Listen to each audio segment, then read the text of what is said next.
Welcome to Integrative You Radio, hosted by Dr. Nick Carruthers and yours truly, Dr. Nicole Rivera. This is the place where you become limitless. We are covering the latest and greatest topics, of course, in a disruptive fashion around integrative medicine, mental health, and human behavior. We are also covering how those topics affect the human and family dynamics. We will be sprinkling in some truth bombs for our healthpreneurs so they can join us in our mission to evolve healthcare. If you are health curious and growth focused, you are in the right place. But buckle up, because this is real, this is raw, and this is disruptive. This is Integrative You Radio. What's up, everyone? Welcome back to another episode of Integrative You Radio. For those of you that are joining us on YouTube, I apologize about this horrendous quality of my camera. I feel like these Apple MacBooks, a couple years and they expire. But anyway, the topic I'm bringing to you today, I feel very, very, very passionate about. And we're titling this The Biggest Regrets as an Entrepreneur. And in reality, I don't have regrets. I have experiences that have created a lot of learnings and wisdom. But hey, we gotta get you guys in here to listen, because everybody tends to go for those extreme subject lines. But this was actually inspired by a recent social media post from a fellow entrepreneur. And she was posting a chart about the different phases of business over the years. And what I found to be very relatable and also very transparent is that as we went through more years in business and the later phases of running a business, the category of self-care, health, and social life got smaller and smaller. And as I said, this is very relatable. And it's something that I really want to speak to, because there are a lot of entrepreneurs that will make a big change because they're sick and tired of having their business run them. And then there are some that just swallow the reality that this is what it is. And they will go decades.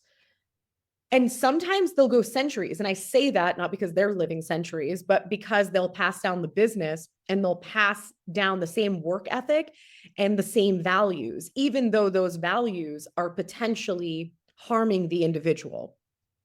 And I wish that I had the grander vision, when I started the business, or even had a mentor to try to guide me, even though I was stubborn as shit.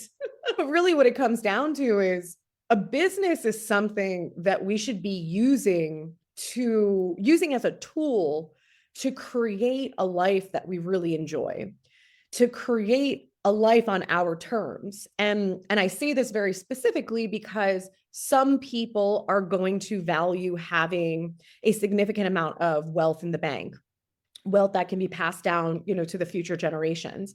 There are some individuals that are running a business because it makes them feel good and they are contributing to the world. They're solving problems for humanity. And then there are some people that are going to use their business so that they can travel, they can explore, they can have experiences. And then some people want all of those things. That's me. I want all of those things. I was sick and tired of feeling like I had to sacrifice certain things that I wanted for success. And that's really what this podcast is about, is the top 3 things that I wish that I knew early on. I'm very, very grateful that I figured them out at a certain point in my entrepreneurial journey. And so I'm sharing them with you in hopes that it inspires you to align your business to serve you, your values, your wants, your desires, your curated life. Okay, so these are all going to flow into each other, and we're just going to dive right in.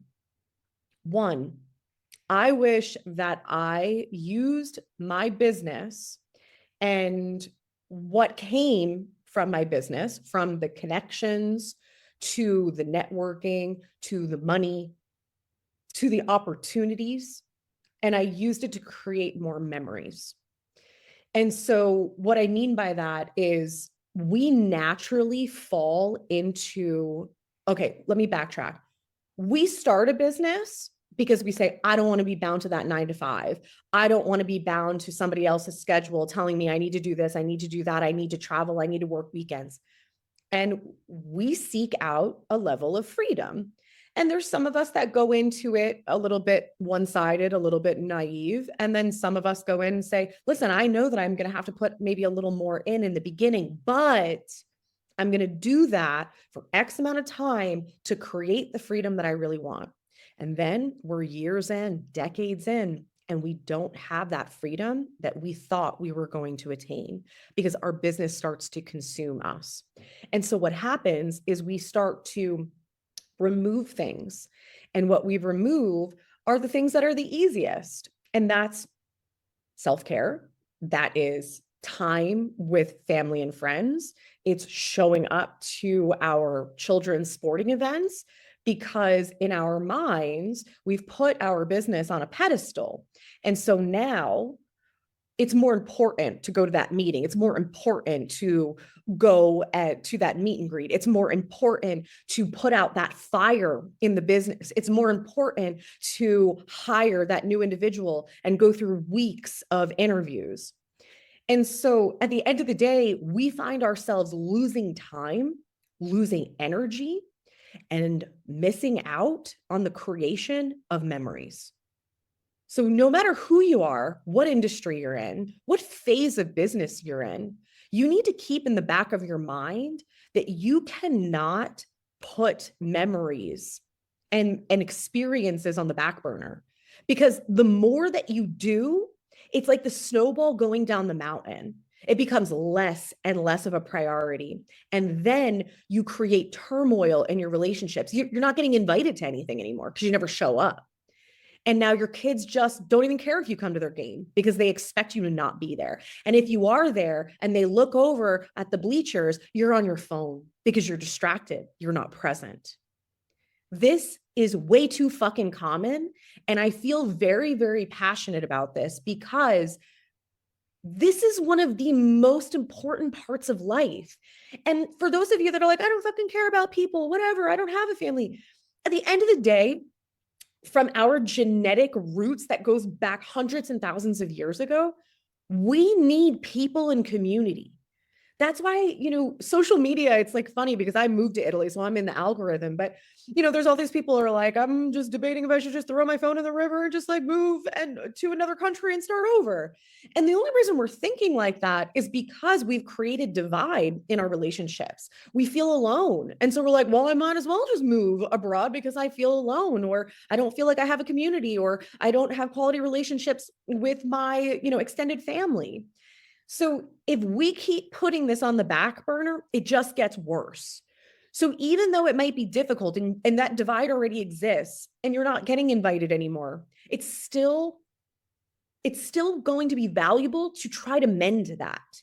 And to be honest and say, I know that I haven't showed up. I know that I've been invited for the past 10 Christmases and I haven't been here. And I just want to be transparent that my business was running me and I'm turning a new leaf and I'm really making an effort. People are going to appreciate that transparency, unless they're kind of an asshole. But at the end of the day, even if someone's very upset with you, they might say, oh, okay, we'll see. But what do you expect? It's like the boy who cried wolf. So at the end of the day, you're going to always feel like there's a hole in your life if you don't have connection, community, authentic relationships where you can have authentic conversations.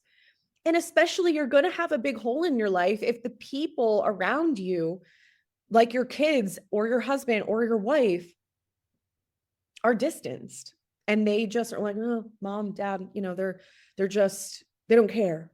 And it's not that you don't care. Obviously you do, but your lack of being able to be present because your business is always distracting you, or the fires in your business are always distracting you, they're going to think that no matter what you try to do, because your actions speak louder than words. And so something else that I want to speak to in relation to this topic is I went through a phase of business where, on paper and for other people observing my life, they thought I was having experiences, I was creating memories. But at the end of the day, I only traveled for business. It's not until the recent years that I travel for fun, for bonding with my family, for meeting up with friends. Like everything that I did was for business. It's almost like I didn't give myself permission to have fun, to prioritize what I wanted. The only way that I would validate spending the money and spending the time, quote unquote, away from my business is if I was traveling for business. Because in my brain, oh, I was getting a return on investment or I was moving my business forward. And this is going to wrap into the next, which is so, so, so important. Wrapping my business up in my identity. And I said this very specifically this way, not wrapping my identity up in my business. I essentially created a business to curate my identity. And no matter which one you fall in, if your identity is wrapped up in your business, listen, because the way that you make decisions in your life is always going to be about serving the business. And then when you slow down, business gets a little slow, something happens that, you lose some clients, you lose some contracts, you lose some employees, you start to go a little crazy. You start to feel like your life is fucking crumbling because you don't really have a life or an identity outside of your business, outside of I'm the leader, I'm the doctor, I'm the coach, I'm the engineer, I'm the product developer, I'm the CEO. You've wrapped everything into the business, everything into the mission of the business, everything into the contribution of the business, everything into who you are as the employer, who you are as the person that's delivering a service or delivering a product to the world. Guess what? That's just what you do. And if you get to do something that feels really fucking good, that's exciting and fun, awesome. You've got the golden ticket, but it's not who you are. It's just what you do. Every single dollar that I made in my business, I invested it back into my business, which is going to bring me to my third point. We're not ready yet, but we're going to get there. But it wasn't a business. Let's put it that way.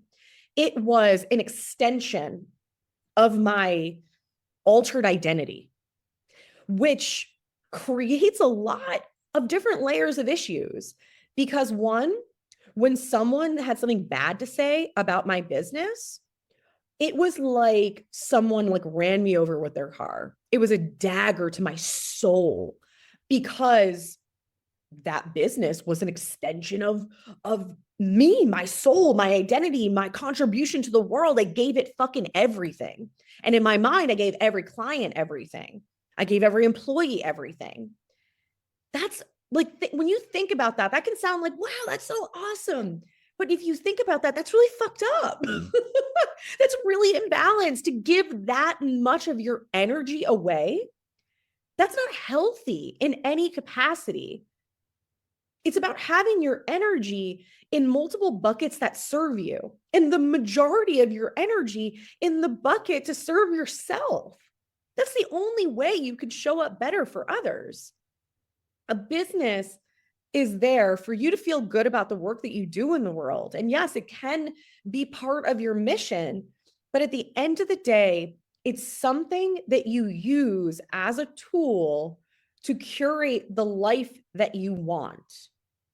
And if you don't even know the life that you want anymore because you're so wrapped up in running your fucking business and it takes every minute of your time and every ounce of your energy, that's why I keep talking about this concept of values. Because when I do values with people, I split it into character and action. Character is like, who are you? Who are you at your core? Who are you as a person? Like, how do you show up How do you want to show up unapologetically? And then your action is more around like, how do you curate your day? How do you curate your week? How do you curate your year? Because if you wake up every day not feeling overly happy, not overly satisfied, your energy is low, and you're just kind of anticipating like chaos and problems, you're out of alignment of your values, probably because you've never given it time or you don't even know what the fuck I'm talking about. And so when you don't know who you are at your core, you don't know your own values, that's when it's so easy for your identity to get wrapped up in a business or as a, like my husband, we've had this conversation, or as a football player, as a soccer player, as a student, as a tennis player, as an athlete, as any of that. You know, he went through this type of struggle before I did. He was a football player and then he got really hurt. He had 13 concussions and he couldn't play anymore. And he crumbled, he fell apart. And that was because his identity was wrapped up as a football player. He didn't know who he was. And even when he was asked, who are you? He remembers so specifically a teacher and mentor in his life who said, who are you? And he goes, I'm a football player. Who are you? I'm the third son of Joanne and Bud. No, who are you? He couldn't answer the question. He got mad. He didn't even, he wanted to flip a table. He's like, I don't even know what you're asking me. And honestly, that's the majority of people. And I will admit it was me for a long time. I'm a doctor. So one of the reasons why we do the work that we do now, and it's changed from just being integrative medicine, is partly our observations of what makes people sick. And partly it was our journey of realizing how imbalanced our lives were. And a big part of that was the bucket of business. I want to say being full, but not necessarily full in a good way. Full because it was taking so much energy. And there were so many other things being sacrificed. That's why I talk about this idea of sacrifice to success, sacrifice to success. You see a lot of people that have done really well in their careers, but they've gone through multiple divorces, or they don't have a great relationship with their kids, or they don't have a huge social life. And then it's very easy to just say, I'll just, I'm just going to put my head down and just keep working, so I can get through this. And at the end of the day, that's not how it works. If you want to curate something different in your life, you need to give it time and effort. And so if you want to have better relationships and you want to have a better family life, you need to give it time and effort. You can't just put your head down and just keep working in your business. That's called a workaholic. That's called a distraction. So the third thing that I wish that I knew, really, really, really, really do, is to take at least a certain amount of the profits that I made in my business and create a more diverse portfolio. And for those of you who are like, I don't even know what that means. I don't know about investing. I don't know. That's not the point. The point is that this is very specific with service providers. If you are a coach, if you are a doctor, if you are a nutritionist, a dietitian, I'm sure there's many, many others that I'm forgetting. But if you are a service provider, even if you scale your business to have multiple practitioners working in your business or coaches in your business or underneath you, even if you franchise, like you still are capped at a certain point in time because there's only so much of you to go around. There's only so much of you as the mentor. There's only so much of you as the CEO. There's only so much of you as the developer of frameworks. There's only so much of you. So you will cap out at a certain point. So the idea is freedom. That's why a lot of us become entrepreneurs, is freedom. So you can invest all of your money back into your business and then obviously use a little bit of that to go have fun and play. But there's going to come a certain point in your life where you're going to feel really fucking trapped. And I personally felt that. And I felt that partly because I had a brick and mortar and I was location bound. And then part of it was I tried so hard to create a practice that didn't run off of Nick and I. And obviously, because my identity was very wrapped up in the business, I wasn't doing a very good job of that.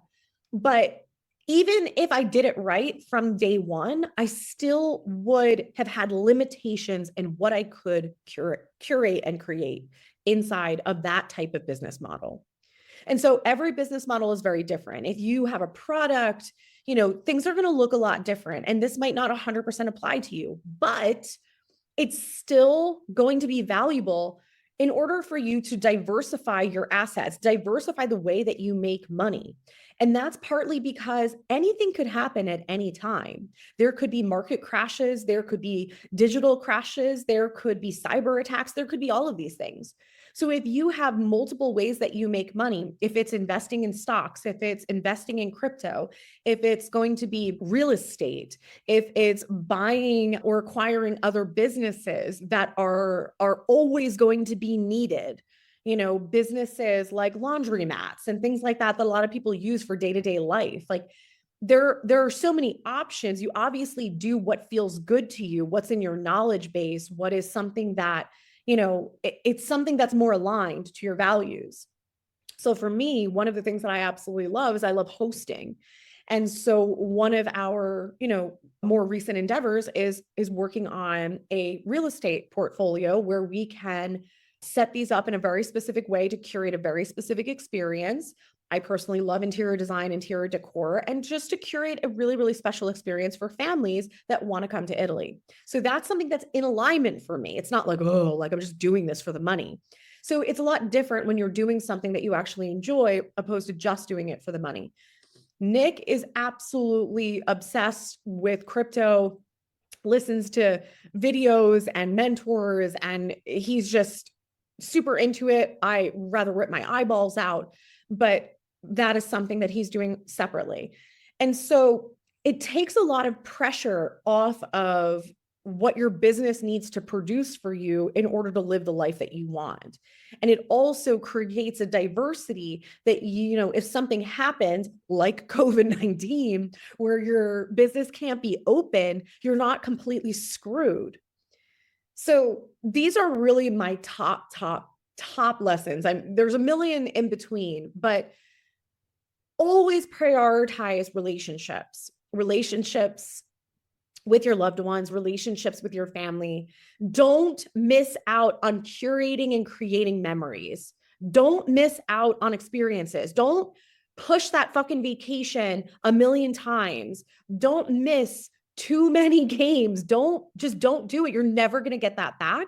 And sometimes the damage done to a relationship is not going to be redeemable if it goes on long enough. Be very conscious if your identity is being wrapped up in your business or your business is wrapped up in your identity. And some feedback mechanisms might be that you have a lot of emotional charges when it comes to your business. You get very upset with employees. You get very upset if you get bad feedback or a bad review. Like you don't use it as, oh, this is just objective. This process sucks. Let's improve it. It's like makes you feel emotionally upset or frustrated or angry. These are signs that these are too mixed. And then are you just investing in your business? Is your business the sole way that you make money?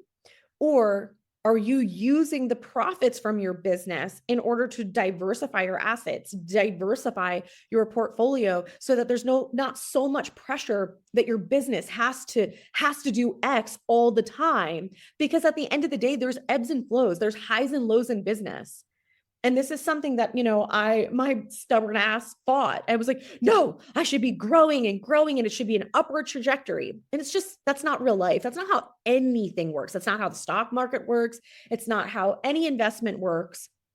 It's not that if you have an Airbnb, it's full every week for the entire year. Like that's just not how it works. Everything ebbs and flows. So you need to be able to create this diversity so that, when one thing is down, the other thing is up, or at least there's multiple streams coming in so that, you're not having more of your energy taken away by stress, which takes you away from your relationships and your loved ones. So drop a comment below on what was your biggest takeaway from this, because I am actually so curious.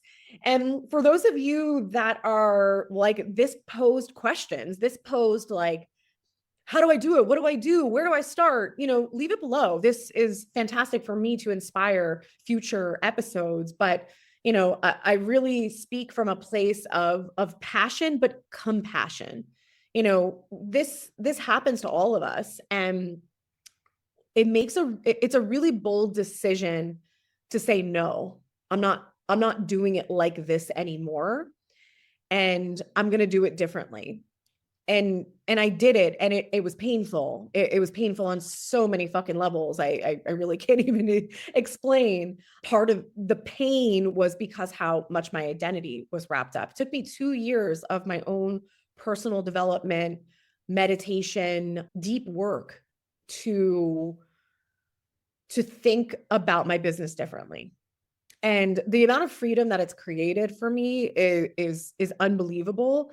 And the amount of opportunities that have come from that level of freedom is pretty amazing as well. The biggest thing for me is being able to be part of my child's life and to create memories, because I spent over a decade just being consumed by my business. And honestly, I probably still would be doing it if I didn't have my son. I'm going to be really honest with you guys. I probably would be doing the same thing. It took having him to say, no more. This is not the type of parent that I want to be. I don't want to be working 15 hours a day. I don't want to come home and be so distracted by all the things I need to do and all the fires I need to put out and this conversation or that conversation. I was like, it's just not an option anymore.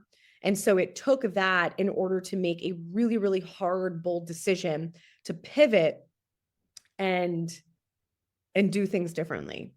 So it's possible. It's difficult, but it's possible.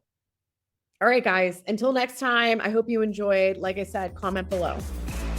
We thank you so much for being an avid listener of Integrative You Radio, formerly known as Integrative Wellness Radio. We appreciate all of your support. We love your comments. Please visit us on social media as well as our website to see all of the fun things happening behind the scenes and the new amazing content and courses that is being rolled out on a monthly basis. We hope to see you there.